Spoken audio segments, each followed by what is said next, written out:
Well, good morning, everyone. Thanks for watching Fox 10 News. Good day, Gulf Coast, on a Friday morning. It is July the 19th. I'm Eric Reynolds. And I'm Ashley Mitchell, filling in for Sarah Wall. Good morning. But let's first check in with meteorologist Nicholas Raboso joining us live in studio. Nick, we're seeing a soggy start to our day. All right, Nicholas, thank you very much. Our time now 5:03, and we're starting this half an hour with some major breaking news from overnight.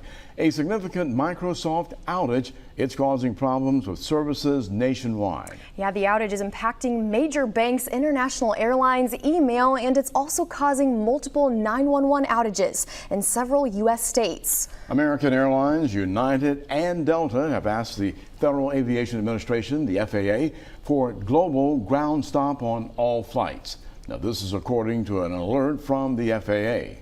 The agency is telling air traffic controllers to tell airborne pilots that airlines are currently experiencing communication issues. Meanwhile, flights in the air will stay in the air, but no American, United, or Delta flights will take off.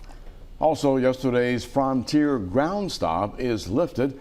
It's being linked to the Microsoft outage.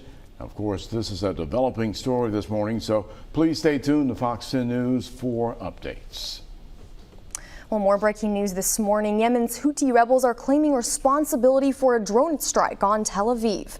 Reports are coming out that at least 10 people are injured and one person has been killed in the blast. Israel's military are reporting that they are reviewing the explosion and increasing air patrols after the incident. Yemen's Houthi forces have been sending missiles toward Israel for the entirety of the war, with Hamas in support of Hamas, but all have been intercepted until today. Meanwhile, former President Trump formally accepting his party's nomination just days after surviving an assassination attempt. Fox News correspondent Rebecca Castor has more from the convention center. And it's official. The state of Alabama has carried out its third execution of the year. Officials are reporting Keith Gavin was pronounced dead around 6:30 yesterday evening.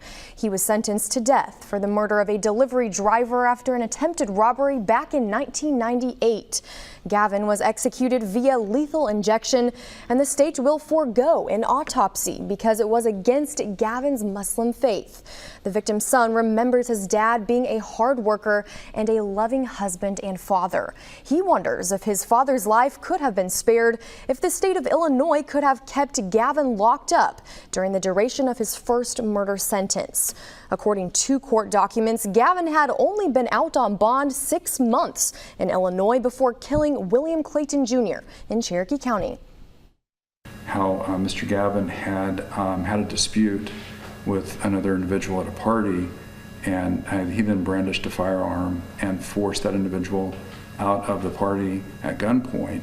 And as the individual begged and pleaded for his life, Mr. Gavin teased and taunted him with the firearm and took him out in the alley and shot him execution style. 19 years later, if I'm correct, Mr. Gavin was released, and it was within 6 months that he killed Bill Clayton. From here, the family are only left to wonder why this happened in the first place.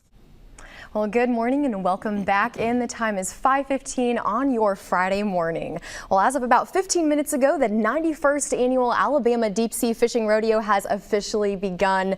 It's already drawing huge crowds to Dauphin Island.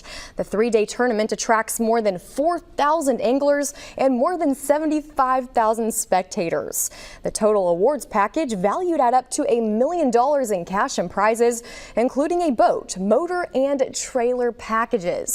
Of course, last night was the iconic Captain T-Bone's Liars Contest and Tall Fish Tales. Meanwhile, anglers will be closely watching the forecast, but take a look at this water spout our camera caught in the distance. There will be live music every day, and for a full schedule, we've put a link inside this story at fox10tv.com. Right, Nick, thank you. Well, meanwhile, on the other side of the world, a heat wave for the ages is impacting one of the ancient world's most well-known structures. In fact, it was so hot in Greece yesterday, officials had to shut down the Acropolis for part of the day, with disappointed tourists being turned away. At least one region in the country saw temperatures of at least 109 degrees. Many other areas are seeing temperatures nearly just as hot, with the mercury rising to 107 and higher. higher. That sweltering level of heat is being felt not only in the country's southern regions, but in northern Greece as well. Meanwhile, Bissell is recalling upwards of 3 million SteamShot handheld steam cleaners due to a burn hazard. According to the Consumer Product Safety Commission, the recalled steam cleaners can shoot hot water or steam onto users during use or while heating. The recall covers multiple models in the model series 39N7 and 2994. The model numbers are on the product rating label at the bottom of the unit. Now, the recalled steamers have SteamShot or Power Steamer printed on the side. Consumers should contact Bissell for either a $60 credit for a Bissell.com purchase or a $40 refund for each of the recalled steam cleaners. The company has gotten 183 reports of hot water or steam escaping from the steamers. That includes 157 reports of minor burn injuries.